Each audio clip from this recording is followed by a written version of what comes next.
Tonight I'm working on taking apart the top end of this engine at least, and it comes apart pretty easily compared to the British bike, the Velocette. This is super simple. The bolts all come undone pretty easily. It's not too hard to figure out how things need to come apart. It all lifted apart, no problem. I didn't have to go poking around trying to lift gaskets or anything. This is the head gasket. That looks in good condition. The seal around the rocker cover's in good condition. The rocker arms look good.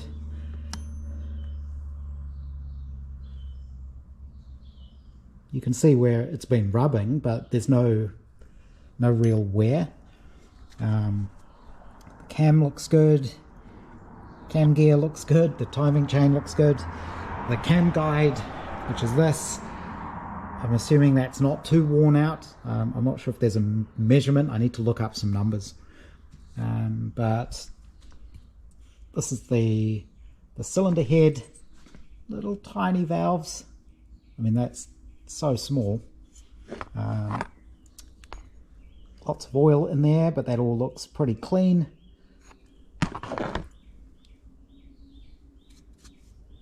Pretty sure that'll clean up okay.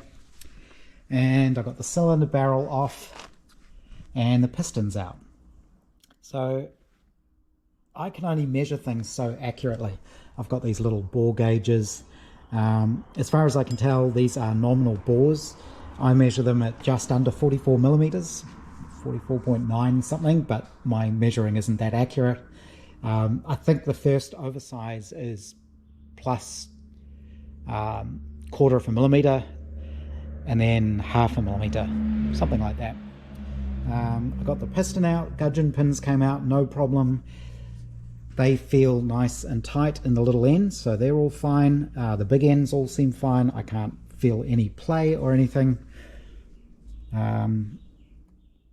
Pistons are pretty gummed up, but again, there's not huge amounts of wear on them. You can see where they have been rubbing, and they're pretty carboned up, but they seem okay. The rings seem okay, again, some wear, but they still look kind of shiny to me.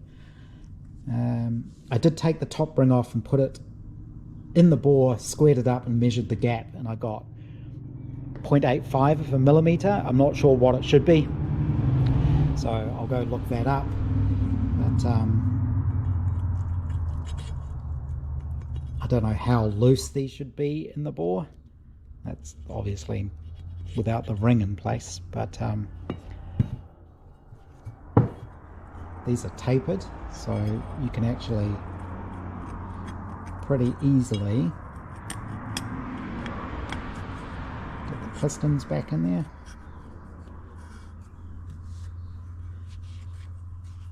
So I'm not sure how you measure the wear on this. I did have to buy the online Haynes manual. Turns out they're not doing the print ones anymore. I had ordered one online from Super Cheap, and they came back and said, nope, can't get them. They just hadn't told us you can't get them. So I've got the online manual, which you can't download, but you can print out pages. So that's what I've been doing. These are the instructions for how to take it all apart.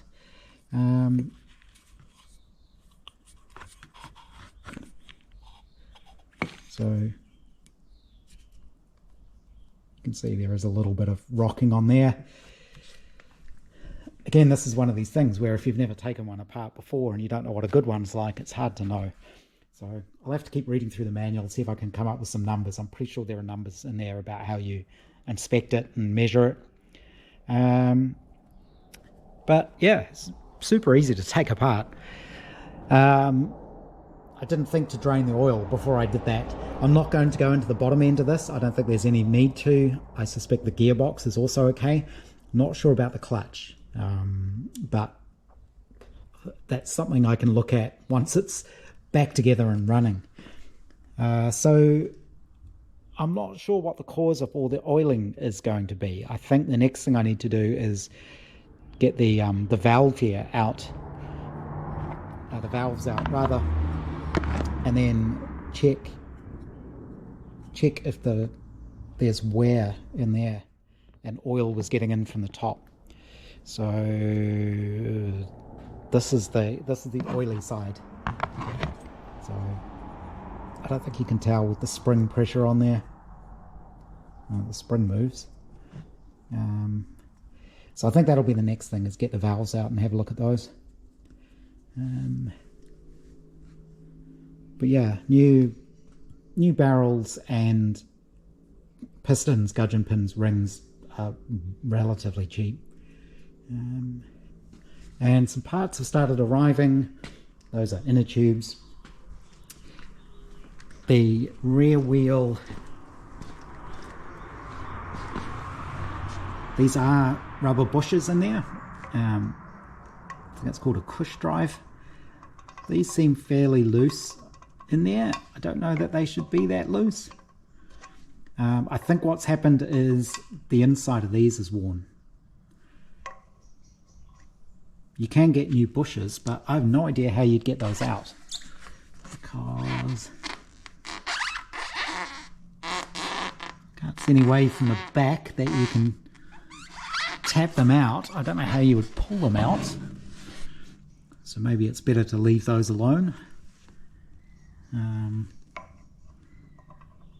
Again, not sure what too loose is.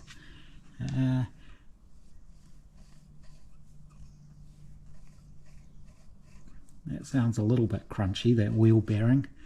So I'm going to clean all these up, take these apart. Again, things like wheel bearings aren't that expensive. So since I'm in there, I might as well change them. Of course, I just did an order today from a place that probably has them, so I'll have to do another order. But I have ordered new sprockets. These are fairly worn, I think. They seem pretty pointy on the teeth. Although this is a 39 tooth sprocket, that is standard. I couldn't get a 39 locally, and I didn't want to order from overseas and have to do another order just for one sprocket. So I ordered a 38 tooth, which should be fine. Everything else is the same size.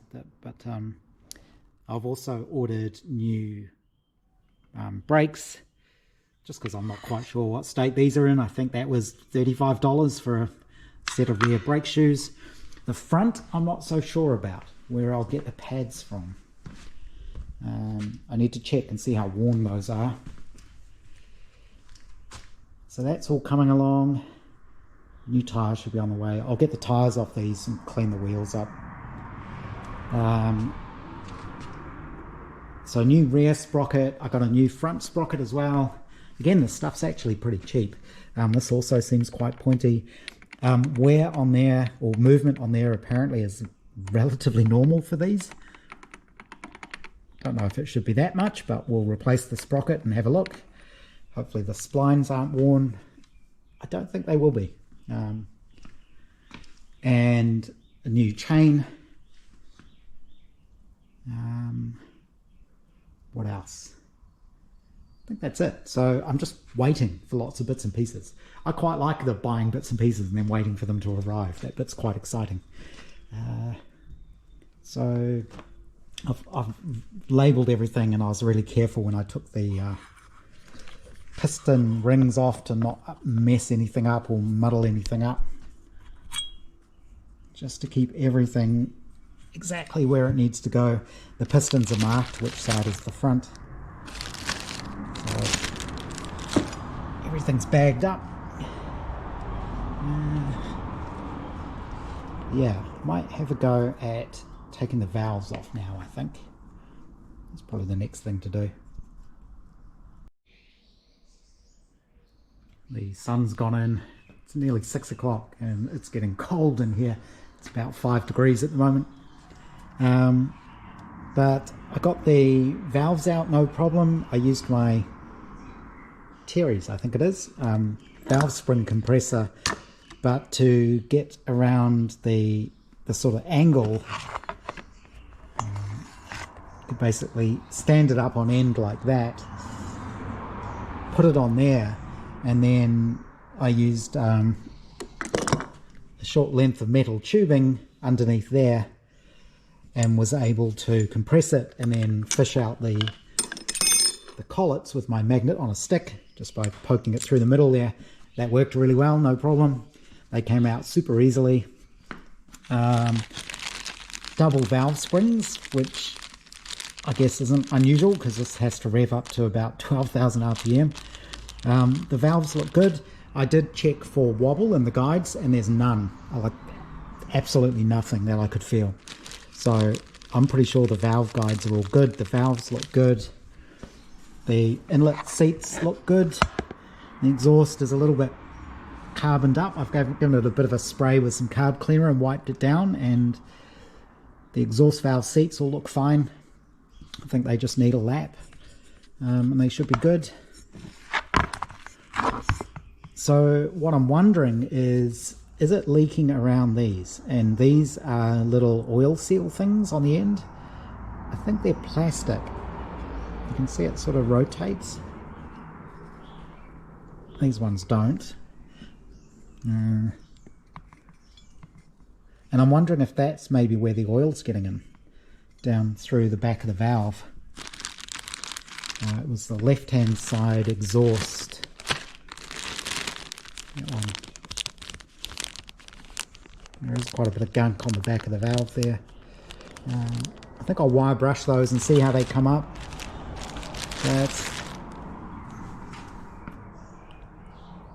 Yeah, I'm not sure. I suspect it's the bores, so these are probably fine. But yeah, the compression was definitely down when I squirted oil in the bores. That brought it back up again, so I'm pretty sure it's the piston and the bores that are worn. So I'm wondering if it's the same as on the Vela set. They say there's no point fitting new rings and pistons to worn bores. It'll just wear out just as fast. So I'm very tempted just to buy the Chinese $250, $300 barrel piston and gudgeon pin ring set. Chuck that on and see how it goes. Head looks fine. I'm going to clean all of this up. Like I say, camshaft looks fine. All the guide looks fine. I think I'll give all of this a clean as well, making sure absolutely nothing goes down into there, of course. But that should all clean up quite nicely. Yeah, I think I need to go in now and do a bit of reading and figure out how you measure how worn things actually are.